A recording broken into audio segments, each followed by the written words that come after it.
Jail bat. कहानी की शुरुआत में हम एक लड़की को देखते हैं जिसका नाम ऐना होता है। ऐना अपने रूम में बैठकर गिटार बजा रही होती है। तभी उसके स्टेप फादर आते हैं और उसके गाल पर जोर से चांटा मारते हैं। उसके स्टेप फादर ऐना के साथ जबरदस्ती इंटीमेट होने की कोशिश करते हैं। तभी ऐना अपने स्टेप फादर को लात मारकर दूर फेंक देती है, जिससे उसके स्टेप फादर का गला टेबल पर रखी किसी नुकीली चीज से लग जाता है, जिसके कारण उनकी वहीं पर मौत हो जाती है। इसके बाद पुलिस ऐना को अरेस्ट कर लेती है। ऐना कोर्ट में अपने आप को बचाने के लिए बहुत कोशिश करती है, पर उसके पास कोई एविडेंस न होने की वजह से ऐना को 4 साल की सजा दी जाती है। इसके बाद ऐना को जेल भेज दिया जाता है। अब जेल के अंदर ओनर फ्रैंक को देखते हैं, जो सभी कैदियों से कहता है कि आप सबको यहाँ के रूल फॉलो करने होंगे।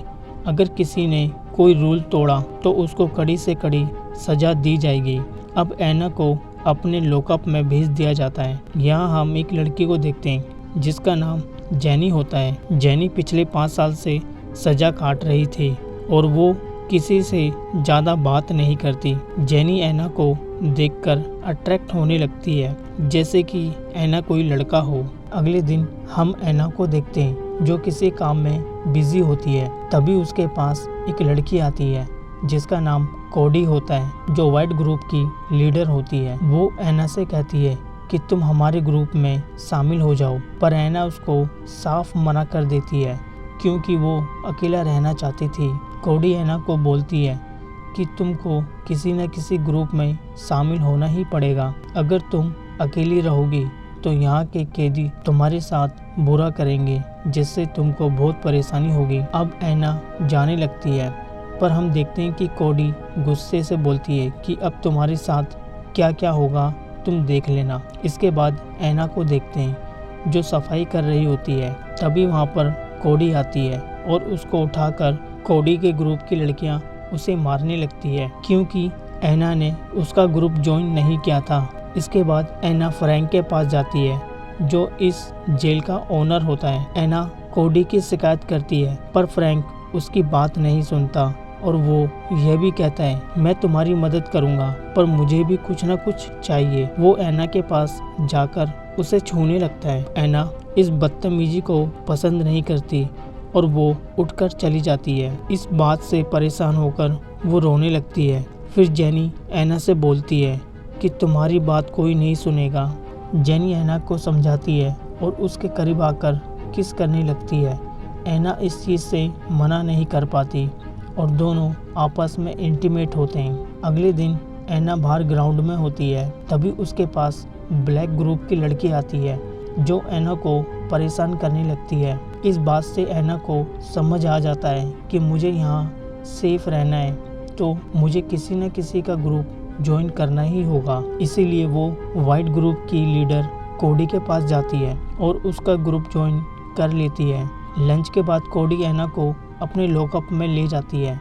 कोडी कहती है कि अगर तुमको इस ग्रुप में रहना है तो तुमको फाइट करनी होगी ब्लैक ग्रुप से, क्योंकि हमारे ग्रुप में कमज़ोरों की ज़रूरत नहीं है। अगले दिन ऐना ब्लैक ग्रुप की लड़की को मारती है, जिससे वो बता सके कि मैं कमज़ोर नहीं हूँ। इसके बाद वहाँ पर गार्ड आ जाते हैं और ऐना को पकड़कर अपने साथ ले जाते हैं और उसने जेल का रूल भी तोड़ा था, इसीलिए ऐना को सज़ा मिलती है। सज़ा ये होती है कि उसके सारे कपड़े उतारकर एक रूम में बंद कर देते हैं। इस रूम के अंदर माइनस में टेम्परेचर होता है, जिससे ऐना को बहुत ज़्यादा ठंड लगती है। अब अगले दिन ऐना को फ्रैंक के पास भेज दिया जाता है। फ्रैंक ऐना से कहता है कि अगर तुमको इस सज़ा से बचना है तो तुमको मेरे साथ इंटीमेट होना पड़ेगा। ऐना अपने आप को बचाने के लिए फ्रैंक को इंटीमेट होने के लिए हाँ बोल देती है और दोनों आपस में इंटीमेट होते हैं।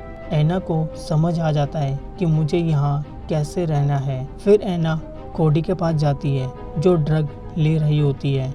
दोनों मिलकर ड्रग लेते हैं और आपस में इंटीमेट होते हैं। अगले दिन ब्लैक ग्रुप की लड़की ऐना से बदला लेने के लिए, जिसको ऐना ने पहले मारा था, यहाँ दोनों ग्रुप की लड़कियों में लड़ाई हो जाती है। इस फाइट के लिए फ्रैंक ऐना को ब्लेम करता है क्योंकि वो एना से दोबारा इंटीमेट होना चाहता है और एना को ड्रग देकर उसके साथ इंटीमेट होता है। अब फ्रैंक एना से बोलता है कि दोबारा कंप्लेंट नहीं आनी चाहिए, अगर फिर किसी रूल को तोड़ा तो तुम्हारी सज़ा और ज़्यादा बढ़ जाएगी। एना इस सभी चीज़ों से परेशान हो जाती है, जिससे वो अब ड्रग लेना शुरू कर देती है।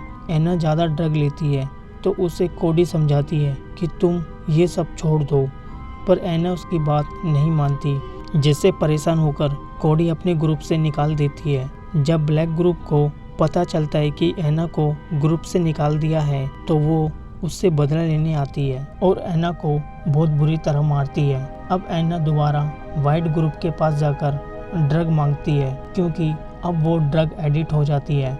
अब जेल में उसे 2 लड़कियां मिलती हैं जो हर वक्त नशे में रहती थी। एना भी उसके साथ जाकर ड्रग लेती है, जिससे वो बिना नशे के नहीं रह पाती थी। एक दिन जेनी एना को समझाने की कोशिश करती है, पर एना उसकी बात को इग्नोर कर देती है। इसके बाद एना ब्लैक ग्रुप से फाइट करने जाती है और यहाँ दोनों ग्रुप में लड़ाई हो जाती है। इस लड़ाई का इल्जाम एना पर आता है और उसे सजा मिलती है जैसे पहले दी थी। अब फ्रैंक एना को उस रूम से बाहर निकालता है। बाहर निकलते ही एना दोबारा नशा करने लगती है, लेकिन इस बार कोडी उसे देख लेती है। वो उसे समझाने की कोशिश करती है, लेकिन तभी वहाँ सिक्योरिटी आ जाती है और उसके साथ फ्रैंक भी था। यहाँ पर एना गन छीनकर अपने आप को मारने की कोशिश करती है। तभी एक गार्ड उसकी गन छीन लेता है और एना को फिर सजा दी जाती है उस ठंडे रूम में जहाँ पर बिना कपड़े के होती है। अब रूम के अंदर एना को खाना दिया जाता है। प्लेट को तोड़कर अपनी नस को काट लेती है। एक गार्ड उसे ये करता हुआ देख लेता है और उसे बाहर निकालकर मेडिकल रूम में रखा जाता है। फिर हम एक लेडी डॉक्टर को देखते हैं जिसका नाम जैन होता है, जिसका वो बहुत अच्छे से ख्याल रखती है। ठीक होने पर एना अपने लॉकअप में आ जाती है और अपने शोल्डर पर बने ग्रुप टैटू को मिटाने लगती है। कोडी को जब ये पता चलता है तो वो बहुत गुस्सा हो जाती है, जिससे कोडी एना के गाल को काट देती है। एना जब डॉक्टर के पास होती है तब फ्रैंक उससे मिलने आता है और एना के साथ बदतमीजी करने लगता है। जैन ये सब देख लेती है। जब फ्रैंक चला जाता है तब जैन फ्रैंक के बारे में एना से पूछती है। फिर एना जैन को सब कुछ बता देती है।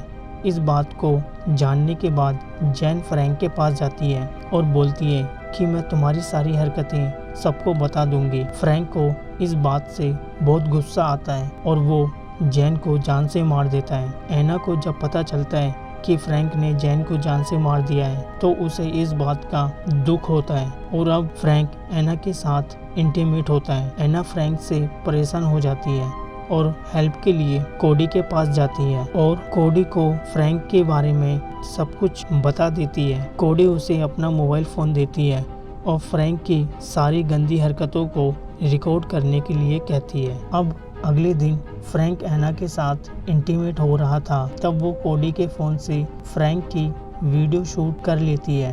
फिर कुछ दिनों के बाद सीनियर ऑफिसर जेल में कैदियों की प्रॉब्लम को सुनने आते हैं। तब एना पुलिस ऑफिसर को फ्रैंक की वीडियो दिखाती है जिसमें फ्रैंक एना के साथ ज़बरदस्ती इंटीमेट होता है। इसके बाद फ्रैंक को पुलिस अरेस्ट कर लेती है और एना से सीनियर ऑफिसर माफ़ी मांगते हैं और उसकी सज़ा को ख़त्म कर देते हैं, जिससे एना जेल से छूट जाती है। और इसी के साथ ये मूवी यहीं पर ख़त्म हो जाती है। अगर आपको ये मूवी की एक्सप्लेनेशन पसंद आई हो तो प्लीज़ इस वीडियो को like, share, comment and subscribe ज़रूर कर देना। फिर मिलते हैं एक और नई वीडियो में।